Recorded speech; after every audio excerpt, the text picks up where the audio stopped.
if you could explain the FTP pacing type drills that we do on this program, how many have you done in a row?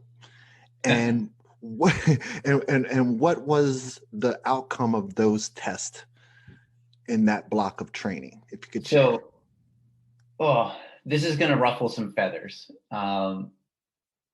because FTP tests are supposed to be done once in a while, right? As measures of fitness, but you know, at CIS we like to do things differently, and what I ended up doing was 9 FTP tests, um, over about a what was a 5 or 6 week period, right?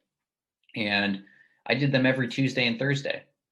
And it wasn't to find my level of fitness, it was to gain that level of comfort that I was talking about earlier, and going from like an intermediate to an advanced cyclist.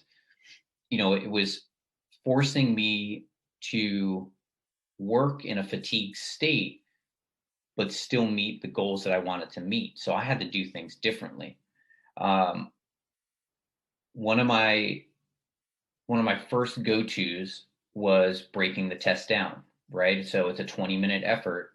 Um, the effort could be broken into, from for me, 3 slices, and this is pretty common as far as what most FTP tests will guide you to do, except they're not super specific. They'll say pace 1 for the first third, pace 2 for the next third, pace 3 for the final one, but it doesn't give you kind of the specifics. So what I wanted to do is figure out, for that first block, here's the heart rate and the pace that I wanted, and being able to do those things in a state of fatigue and doing them back to back, we could sit down and compare and say, hey, what you did on Tuesday versus what you did on Thursday this week and next week or the week before, how did that affect things? How did your cadence change things? How did your you went deeper on that first section, but what did that do to section 2 and 3?